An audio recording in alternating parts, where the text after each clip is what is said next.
What are we gonna do?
It's Rose and welcome back to Cheap Lazy Vegan and another mukbang. Today you're watching another episode of Munching Mondays, which is my mukbang series. Mukbang is an eating show, so we're gonna eat together and we are going to chat. So if that is your thing, then don't forget to subscribe and thumbs up this video. So today, guys, we have yet another beautiful, delicious feast, okay? First, we have some Inari sushi, which is basically fried tofu pocket sushi. There's some rice in there, and I made just like a very simple corn salad to go on top. I made this the other day for a potluck and it was so delicious. And then to go with that, I just cooked up some spicy noodles. So these are the Samyang Fire Noodles. And just to note, as I mention all the time, the ones that they sell here in Canada are actually vegan friendly. It's made with artificial chicken flavor and it is vegan friendly. The ones they sell in Korea are not vegan friendly. Don't ask me why, don't ask, I don't know. Okay, okay. So before we jump into the chatty portion, let's eat. Oh, and I also have some pickled radish because that goes very well with the noodles, okay? All right, here is a piece of Inari. Cheers, bite. Mmm. Mmm.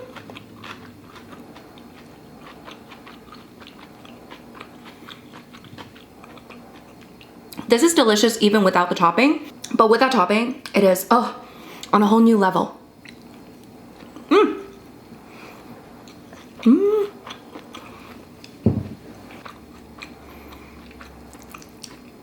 You guys, I think I'm back in my mukbang era.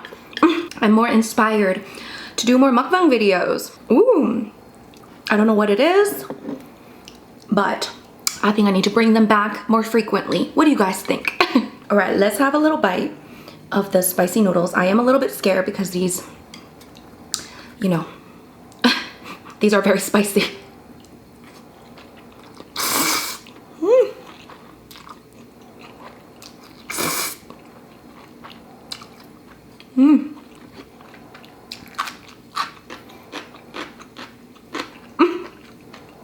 They are spicy, my friends.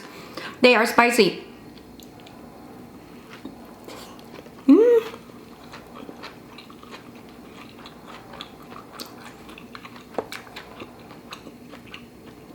But why is it so good?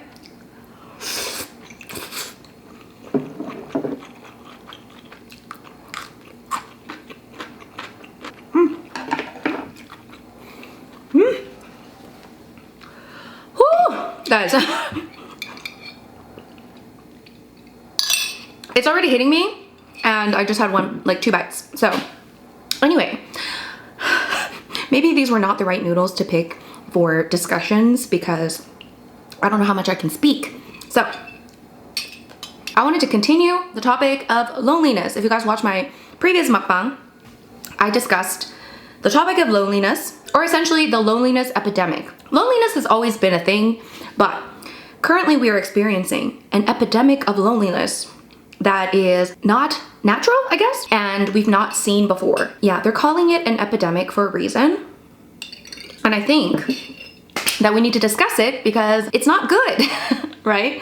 So in the previous video, I kind of talked about the various reasons why I think this is happening. And I basically said that I think the main root cause is extreme capitalism and the fact that we are in kind of late stage capitalism and we're kind of seeing all of the negative consequences of extreme capitalism.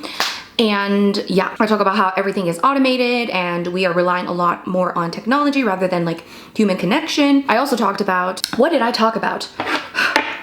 Car-centric, car-dependent culture, which is another factor, especially in North America. The lack of third places, which is basically areas outside of your home and work or school where people can gather. And we are seeing very little of that, especially here in North America. What else did I speak about? And also like the impact of COVID and how that may have also contributed to our, you know, loneliness, okay? So lots to discuss, but I realized that at the end of that video, I was like, oh my God, I didn't even touch on technology in terms of internet and also social media, which obviously plays a huge role as well. So I needed to continue the conversation. You know what I'm saying? I can't just like end it there because I do think internet and social media have so much to do with the loneliness epidemic as well. Woo! My mouth is like watering because it's spicy. All right, bad.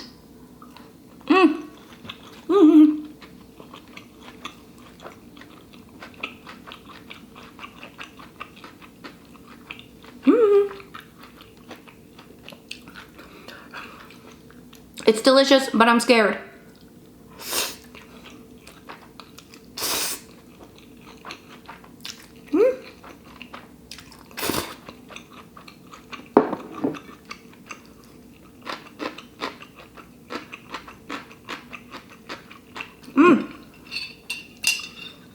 I need another bite of this to neutralize this spice.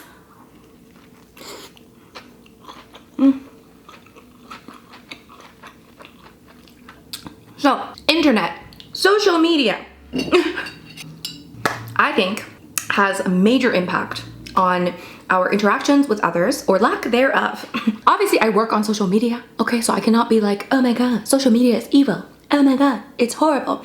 I think there are great things coming from social media. For example, our ability to connect with people that are not necessarily in our immediate social circle.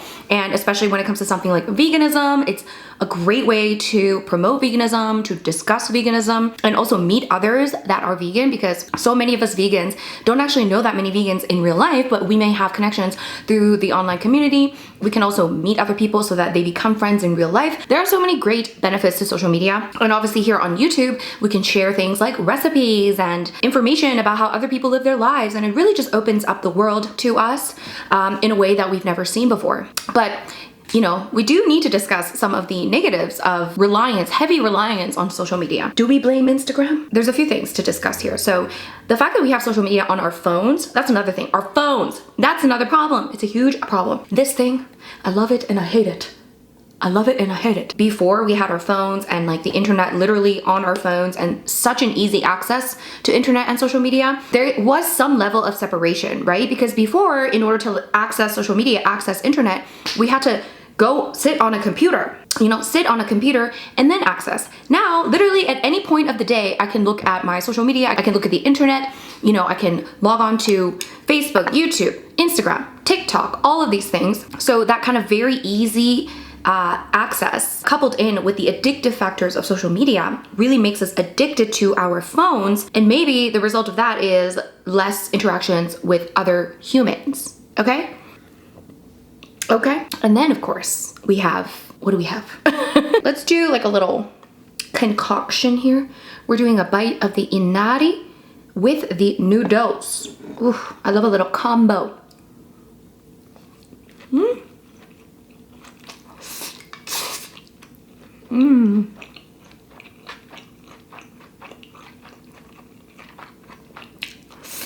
Mmm.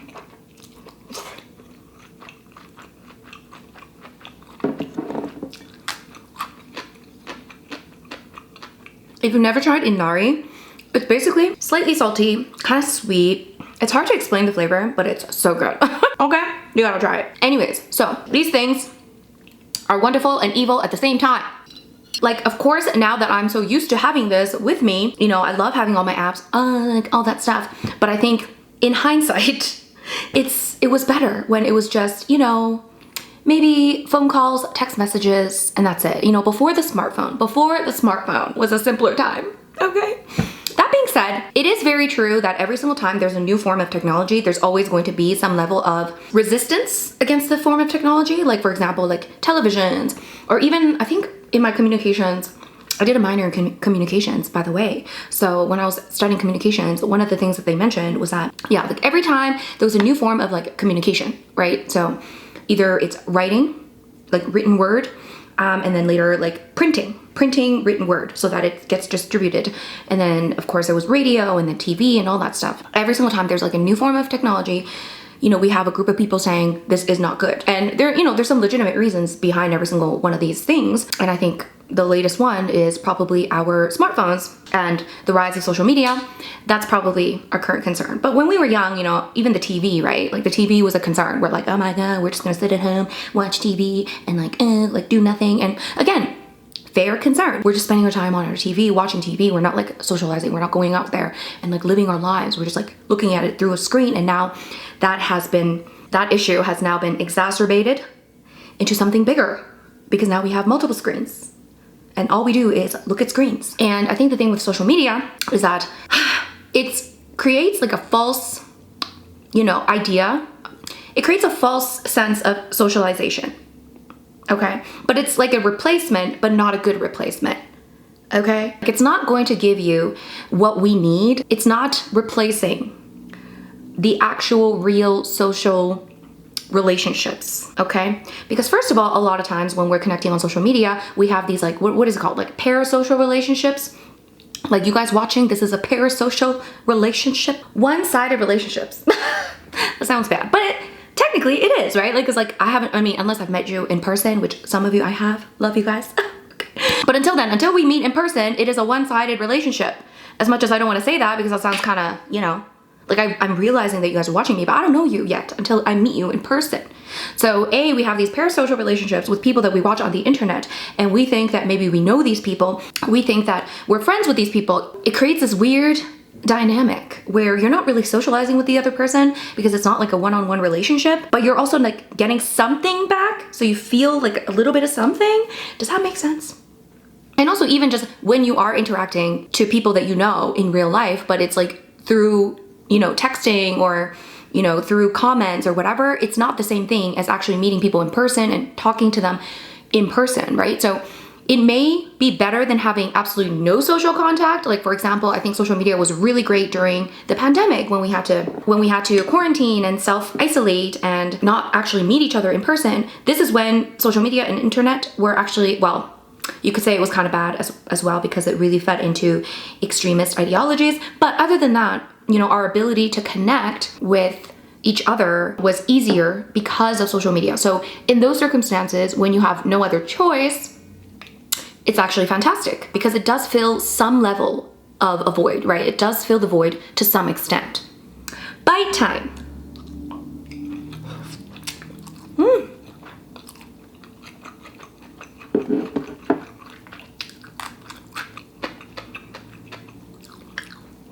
Oh, it's so good, but yeah. Bat.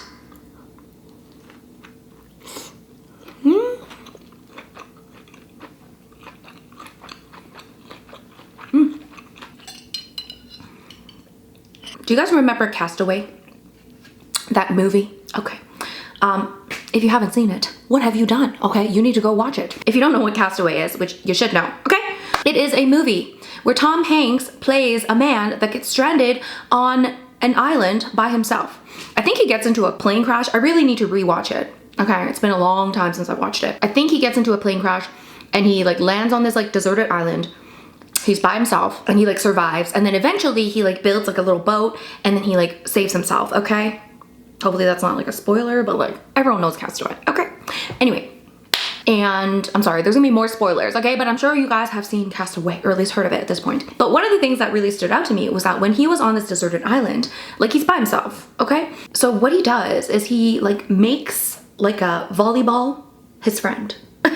He makes friends with the volleyball. I think it's a volleyball. A ball. He like draws on a little face, puts on a little hat, and like, you know, gives him hair, a face, and he starts talking to this volleyball as if, you know, it was a person. Obviously, this is an inanimate object, but he's talking to him as if he's a person. He names the volleyball Wilson. And then Wilson keeps him company, you know, while he's on this deserted island, and he makes this, oh God, why is this breaking? Lord Jesus. This was so much easier last time. I don't know why. Oh, this was so good, this combination. But I think it's gonna break.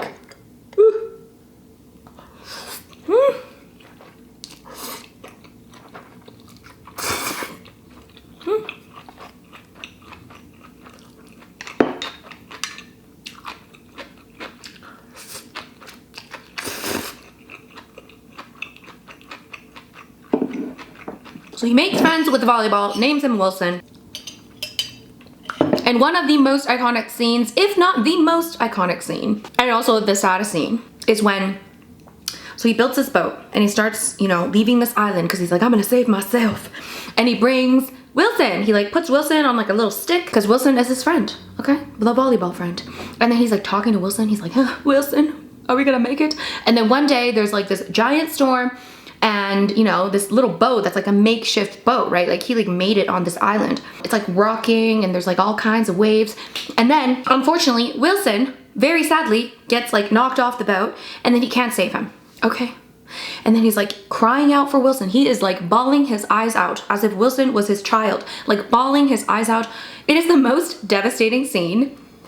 I cry every single time, like not even a joke, every single time, okay? It is emotional. It is so sad. It is just gut-wrenching. This last little piece of, you know, connection that he has with this inanimate object, and I'm like bawling my eyes out for this volleyball. Okay, but I think that's a long story, but I think that goes to show that whilst we understand that the volleyball is clearly not a human and it will never fully replace a human, but it still plays a role. It plays a role in a social aspect. And we may think it's dumb and we may think it's stupid, but I don't know, maybe if aliens came down on Earth, they would think that, you know, me filming myself, eating food, talking to a camera, that's stupid and that's ridiculous and that's crazy. So my point is, what is my point? My point is that, so basically my point is that the role that social media plays in our sort of world is not completely useless. I think there are benefits, but it's never going to replace the human connection aspect. Because if it could, then we would not be lonely, right? Like, why are we lonely if social media and all these things can replace those things? We are technically more connected than ever.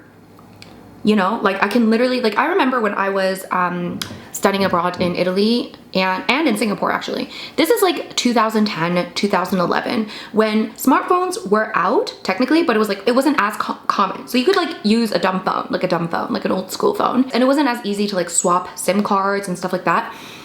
So essentially like when I moved to Italy, for example, in 2010, I used like a dumb phone. I like bought like just a regular phone without internet, without data. And hard to believe that was only what, oh God, that was like 13 years ago. Lord Jesus. Anyways, so I used like a non-smartphone. So when I needed to talk to my parents, for example, we would use Skype. I couldn't like text them. I couldn't, you know, WhatsApp them or anything like that because I didn't have a smartphone. Now we can text each other no matter where I am in the world, getting more and more connected than ever. And I remember when I first moved to Canada when I was like a child, there was no internet, or internet was like just starting to come out. So it wasn't very common. And so anytime we wanted to talk to our relatives in Korea, we'd have to like call them, pay the long distance fee. Now we can easily just call them through an app. So we are more connected than ever, but we're also more disconnected than ever, which is like the crazy paradox. It is just insane. So yes, so there are benefits to social media. Social media is our Wilson, okay? Social media is our Wilson, but we need still real human connection, okay? That is the moral of this story.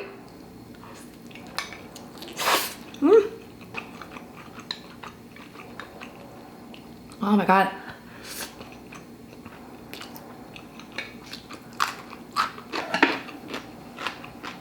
And I think what's happening now is that a lot of people, you know, especially people that kind of grew up with social media, you know, it's kind of like they're treating it as the first form of connection, maybe. I feel like social muscles need to be worked, right? Like you need to build social muscles. And I think that we are not allowing people to really build those social connections and social muscles. And so there's more people than ever that have social anxiety or just anxiety in general. And then their kind of way of socializing would be maybe the internet or social media where it's safe. And whilst I think it's better than nothing, it's not going to fix this loneliness problem, if that makes sense. So if you're quarantining, having social media, fantastic, okay? But if you're not quarantining and you are choosing, which a lot of people are, to just kind of resort to yourself and just go on the internet, go on your phone, then I think it creates more problems than it solves, if that makes sense. So yeah, technology, you gotta love it and you gotta hate it, okay?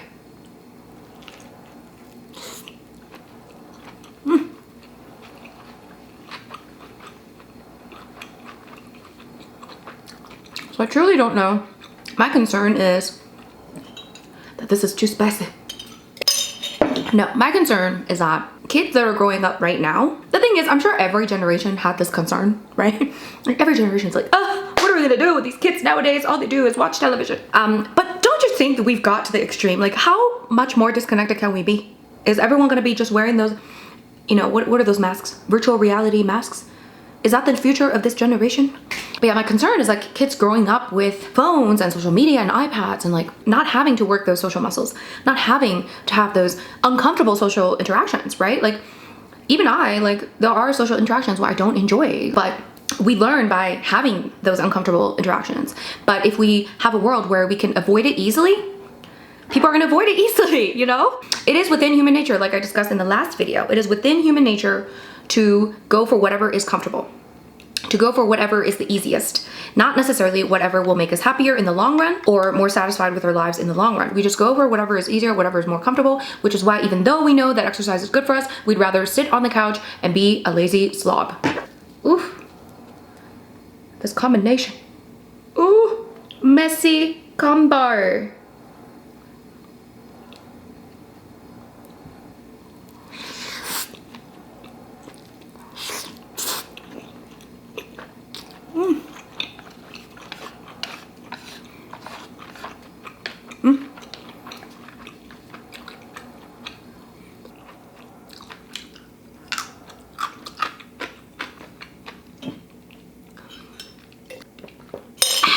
So yes, am I making sense? I'm not sure. Hopefully you're still here.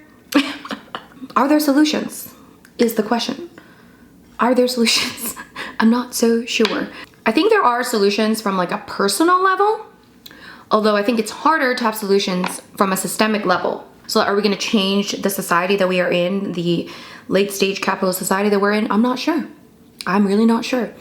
Maybe one day we'll grow up and realize, or people are gonna get so used to these sort of online relationships, spending so much time online that it's just gonna get worse and worse. I have no idea. On a personal level, we can, you know, do our best and to interact with people in person. But yeah, I've been trying to like make more plans with people in person so I can like interact with people in person rather than spend so much time looking at my phone. I think there are still people, especially in my age group, that do want to do those things, that would rather, you know, hang out in person and like do things in person and like revamp their social life, because I do think that it is kind of like almost a universal experience that post-COVID people have been feeling a little bit more disconnected, which is kind of crazy because I feel like during COVID we were all very like connected, you know, because we're kind of all going through this one collective experience.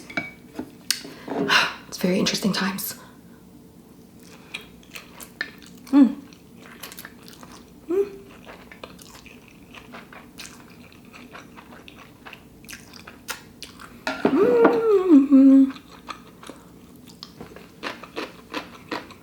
Also, just one other thing that came to my mind. Did we discuss hyper-individuality in the last episode?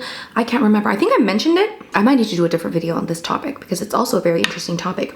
Individuality, right? Or hyper-individuality. I think that that's also a part of adding to this loneliness aspect because of this idea that we're all just in it by ourselves. You know, we're just all individuals. In some ways, individuality is great. And in some ways, collective thinking is bad. But also in some ways, I've realized that hyper-individuality is also not good because, again, we have never in our history of time survived on our own. So how can we expect to survive on our own right now, you know?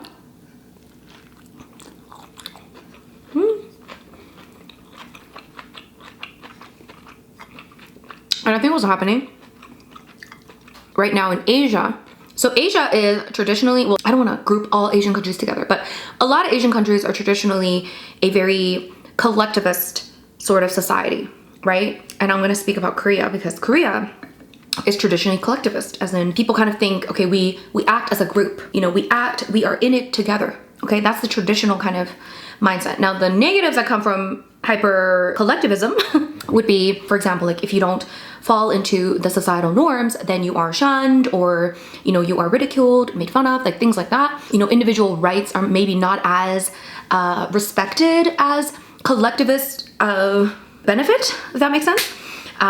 So people really in your business essentially, and you have to do everything for like the collective. I think there are certain aspects of collectivist culture that are definitely negative, for sure. And I think unfortunately, with the rise of the Asian economy, I don't know if you guys have heard of like the tiger economies, but essentially these are certain countries in Asia, I think it's mostly in East Asia, that have really gone from like 0 to 100 when it comes to their economy in the last like few decades. So it's like very unprecedented growth in their economy in just a few, literally like 2-3 decades. So the examples would be like South Korea, and then there's some other countries that are considered tiger economies. So South Korea is a tiger economy. Like for example, like literally within a generation, when my parents were young, this was like post-war Korea. Everyone is very poor, like it is definitely not a developed nation. And so like my parents like tell me stories how like, you know, it was hard to get food, like things like that, right? And then my generation, when I'm born, it's like, it's already a developed country. And I think with that though, there are of course benefits to it for sure. But I think with that came some very big negative consequences.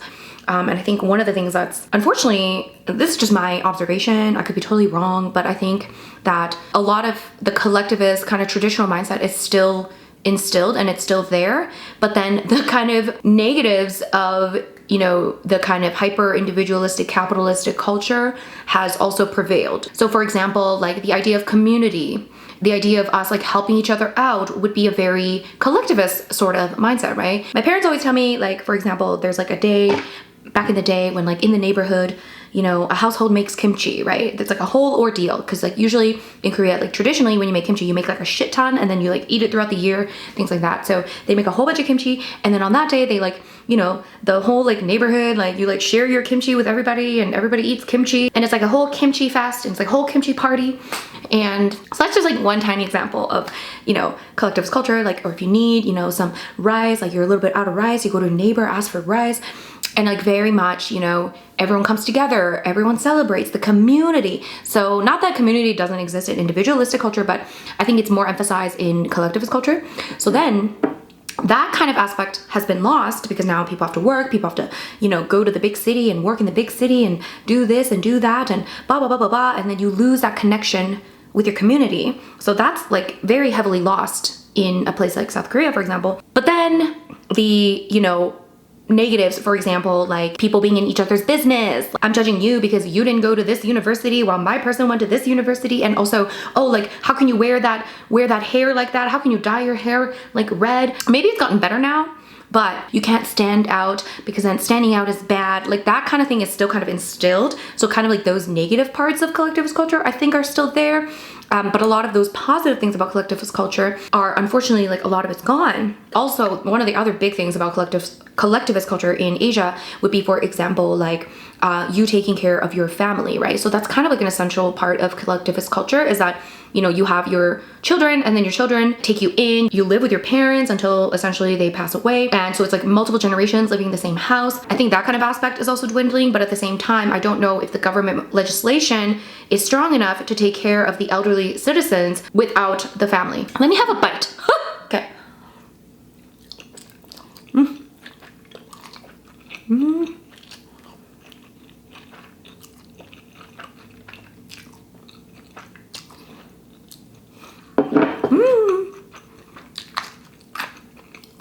is good even when it's like cold.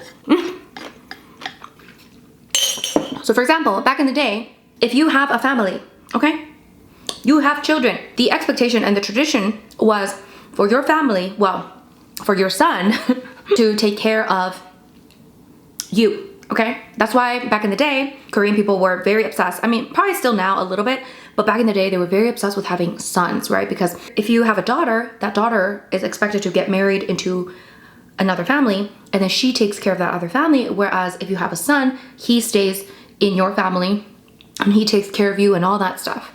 So that was kind of like the pension, okay? I think that there was no actual pension in South Korea for some time. I don't know when the pension system was, you know, adopted, but basically, traditionally, your family is your pension, okay? Your kids are your pension. So you have like this, you know, like family where there's multiple generations living in the same roof, things like that.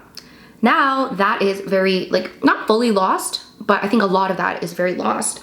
And that has a lot of unfortunate consequences for especially older people that, you know, don't really have anywhere to turn. I forgot the point of this. Essentially what I'm saying is when the focus is too much on making lots of money and earning lots of money, we forget that there are consequences to a society, even though it seems really successful. You know, a tiger economy, oh my God, how did they rise to the top? You know, unfortunately, there are consequences of this sort of, you know, extreme economic success, right? What are we gonna do?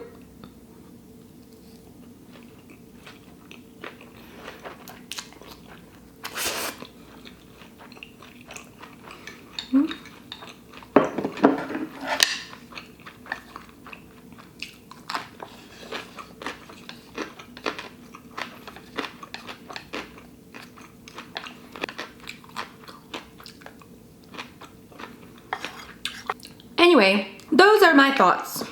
How do we fix this problem? I'm not sure. Any suggestions? Leave them below. I always joke about this, but the more I think about it, the more serious I get. Let's build a vegan commune, guys. A commune sounds, you know, very like, oh my God, like communist, you're a communist, me. But like, I'm just thinking, just like a community where we all just kind of, you know each other. We gather and we just talk, and there's like communal spaces where people can just hang out, you know? There's no need to put a plan in my calendar. There's no need to text back and forth. Oh my God, which date works for you? Oh my God, can you do Saturday? Oh, no, I can't. Oh, can we do like next week? Like, you know, none of that, you know, like literal just people just hanging out.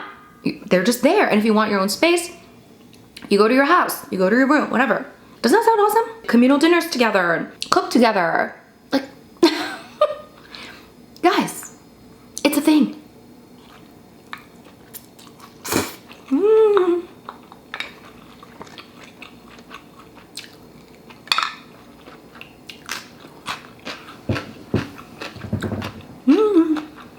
It is actually a thing in like Denmark where people live like just like that. Well, they're not like vegan communes. Basically, people live like in this community where, you know, there's people of all kinds. There's like single people, there's families with children, there's older people. So it's like, it's not just, you know, one demographic. It's like everybody.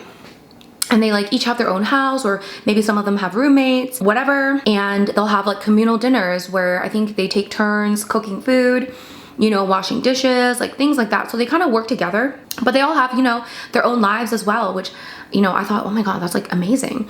And I actually saw a video recently, and there was like a building in Vancouver, Canada, where people were kind of like living this way. Like basically it's like a building that is supposed to be kind of like a community as well. So everyone kind of like knows each other, and I can't remember if they do things collectively. I think they do. Like there are things like where, you know, you hang out together and do stuff, and you have like a courtyard, I think, where people just hang out. The idea is that like, you know, your neighbors and you know, have a little community. And I think that's awesome. I don't know why we don't move. Maybe that'll be, you know, something that, you know, in this capitalist world, it's a new business opportunity, you know, like I think it would work. I really do think people are getting to a point where they're realizing that this is a problem. People are realizing that like we need more connection, we need more community more than ever. Anyway, guys, that brings us to the end of the video. Yay! Hope you guys enjoyed eating with me. Hopefully I didn't make you feel depressed. I don't know. Okay. Anyway, if you guys enjoy discussions like this, make sure you check out the podcast that I have with my friend Daniel. It's called the SaVeg Podcast. I'll have some info down below of our podcast. It is so much fun. We normally react to news stories around the world, like trending topics, things like that. And we often talk about this sort of topic and kind of societal issues and problems and yeah, so if you enjoy that sort of thing, make sure you follow us. We also have a YouTube channel called The SaVeg Podcast. I'll link that down below as well because we also film our interactions. Okay, we actually film the podcast here in this location. Anyway, thank you guys so much for watching. Make sure you subscribe to my channel if you haven't already. Make sure you thumbs up this video if you enjoyed it. And I'll leave a link to my mukbang playlist. So if you guys want to check out my other previous mukbang videos, you can do that. I have quite a few at this point. Anyway, guys, thank you so much for watching and I'll see you in my next video. Bye!